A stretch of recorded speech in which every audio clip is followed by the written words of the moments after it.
तो ये सारे जो पॉजेसिव प्रोनाउंस हैं, इसका आपको ये याद रखना है कि जब आपको बोलने का सेंस चेंज करना है तो वहाँ पे इन वर्ड्स का इस्तेमाल होना है। यह कलम मेरी है, दिस पेन इज माइन। यह मेरी कलम है, दिस इज माई पेन। इसी में जैसे आप ऐसे बोल सकते हो,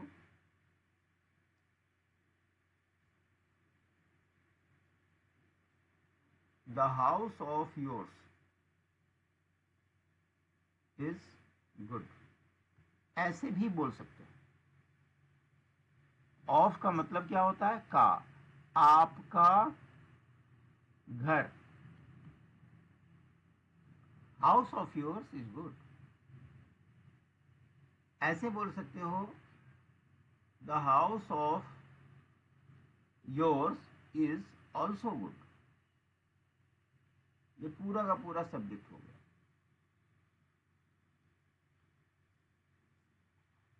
यानी आपका घर भी अच्छा है। यानी जब मालिकाना संबंध है, पॉजेसिव रिलेशन है,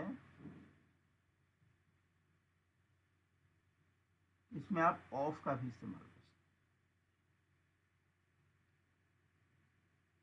सकते। कुछ समझ में आ रहा है? कल भी हमने पढ़ा था दिस इज योर्स समथिंग करके। ऐसे ही देयर का होता है,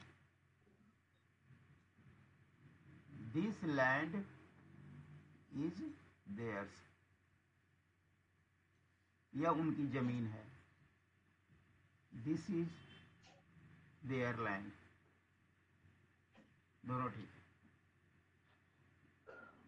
जब देयर्स लगता है, इसका मतलब है उनका ही जमीन है। इस सेंस में आप समझ सकते हो।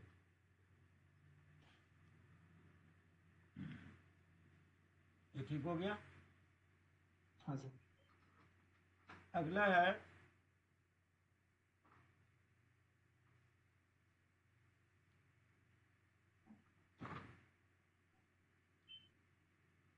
एक होता है आपका कंपैरिजन के सेंस में होता है।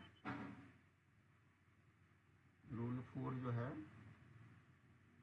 कंपैरिजन होता है।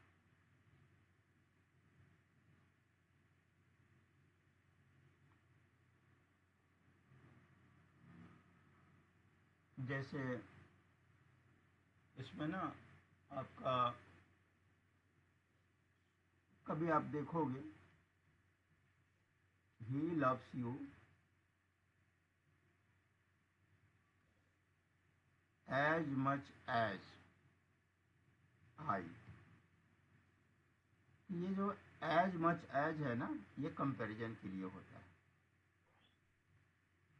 फिलहाल आप समझ लो, इसकी मीनिंग याद कर लेना। एज मच एज की एक फ्रेज होता है, आप यूज कर सकते हो इसको। वह तुम्हें प्यार करता है उतना जितना कि मैं। वह तुम्हें उतना ही प्यार करता है जितना मैं। तो ये कंपैरिजन के सेंस में होता है। सर जैसे ये जो वर्ब है, ठीक है,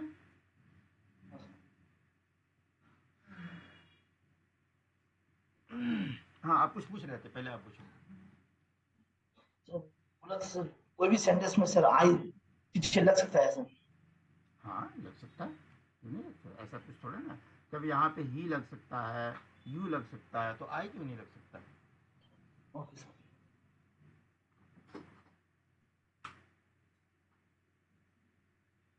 इसी में एक दूसरा ध्यान ध्यान देना, he loves you as much as me. अब देखो,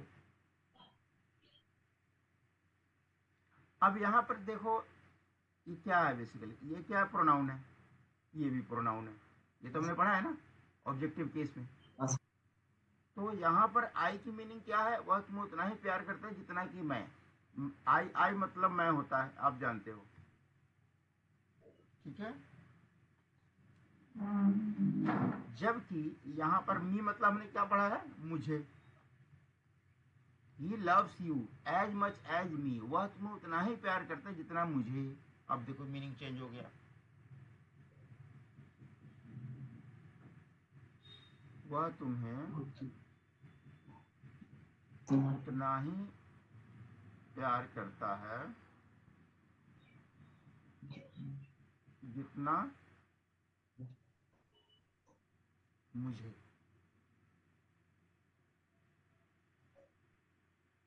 अब इसमें देखो,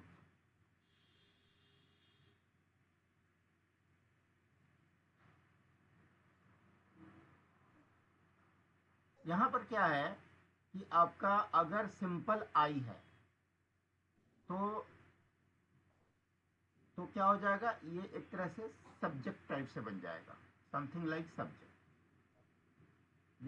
इसमें आई है ना, आई के बाद जैसे जो है ना, आई यहाँ लव वही छोटा छुपा हुआ है।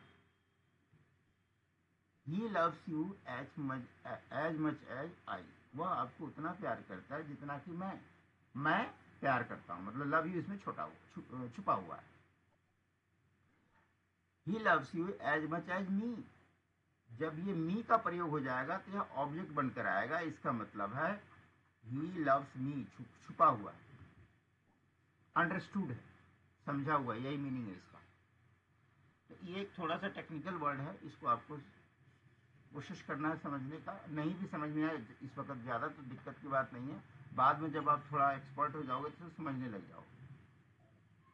जब यहाँ आई होगा, सब्जेक्ट, आई क्या होता है, नॉमिनेटिव केस होता है आमतौर पे, है ना, और मी ऑब्जेक्टिव केस होता है। तो जब नॉमिनेटिव केस में होगा तो इसका मतलब है लव यू इसमें छुपा हुआ है, सब्जेक्ट तो सब्जेक्ट हो गया, सब्जेक्ट भर ऑब्जेक्ट यहाँ छुपा हुआ है।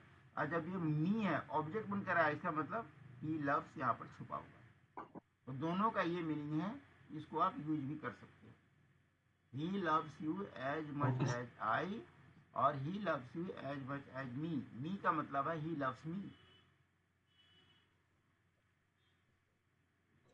ठीक हो गया।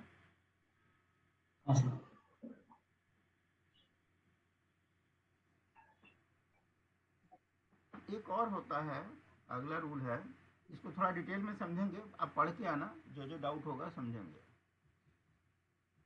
सर। एक, हाँ बोलो।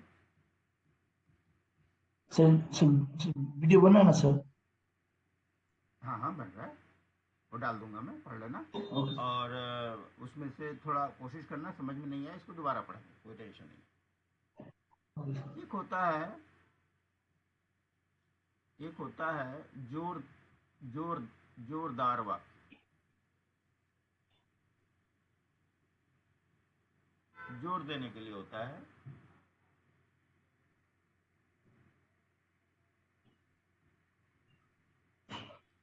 It is Vinod who helps मी, वह विनोद ही है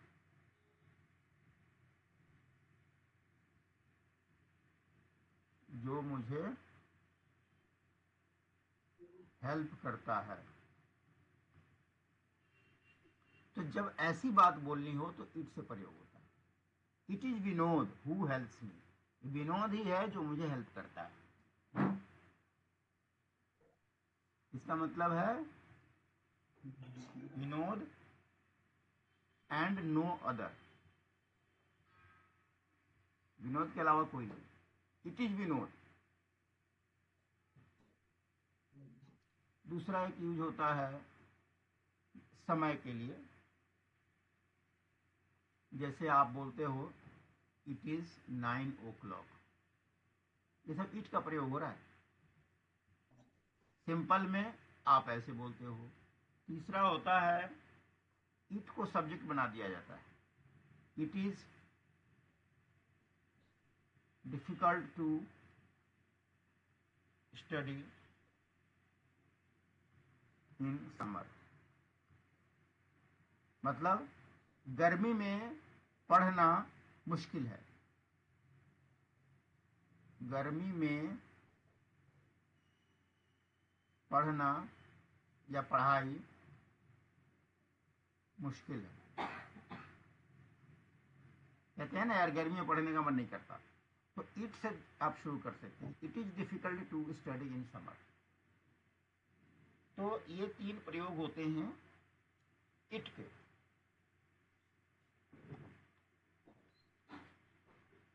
कभी हम समझते हैं ना इट जो है निर्जीव के लिए यूज होता है, ठीक है, प्रोनाउन में यूज होता है, इट जो है निर्जीव के लिए यूज होता है, लेकिन इट से आप सेंटेंस की शुरुआत भी कर सकते हो।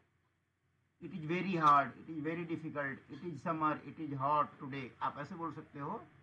जैसे it is very hot today, आज बहुत गर्मी है, आज बहुत गर्मी है, ऐसे बोल सकते हो। तो यहाँ पर इट का प्रयोग होता है। कोई पूछे क्या टाइम हुआ है, आप कह सकते हो it is 9 o'clock। It is difficult to study, it is very hard to save money, आप ऐसे बोल सकते हो। It is hard to save money. यानी जनरल केस में जब हम लोग बातचीत करते हैं तो इट का प्रयोग करते हैं। आप ऐसे करना, ये आज थोड़ा हमने पढ़ा है, आज का तो थोड़ा मेरा टाइम काफ़ी खराब हो गया, तो आज हमने जो भी पढ़ा है इसको थोड़ा देख लेना, इसको और भी रिसोर्सेज से देख लेना, कोई किताब हो या यूट्यूब हो, कुछ समझने की कोशिश करना, इसको हम लोग रिवाइज करेंगे, ठीक है। ये इट का प्रयोग बहुत इंपॉर्टेंट है, ये लाइफ में यूज होता है। इट पर हम लोग और भी बहुत सारे एग्जाम्पल पढ़ेंगे। ऐसे ही माइन, योर्स, ये पढ़ के आना, इसको भी हम लोग रिवाइज करेंगे। कहीं कोई डाउट होगा इसको क्लियर करेंगे, ठीक है। बाकी सब तो सिंपल ही है, इसके ऊपर में तो कुछ है नहीं। ओके, तो पॉजेसिव प्रोनाउन को और इट का प्रयोग हम लोग दोबारा पढ़ेंगे, ठीक है। बाकी जो है कल मैं नहीं हूँ, संडे को हम लोग क्लास लेंगे, ठीक है। संडे को आप हो? हाँ सर, हैं? संडे को आप संडे को अवेलेबल हो? हाँ सर। हाँ, तो संडे को हम लोग पढ़ लेंगे। मैं कल नहीं हूँ, कल क्लास ऑफ रहेगा, तो कल के बदले हम लोग परसों पढ़ लेंगे, ठीक है। ठीक है सर। अच्छा, आज जो बताया इसमें कुछ डाउट है तो पूछ सकते हो।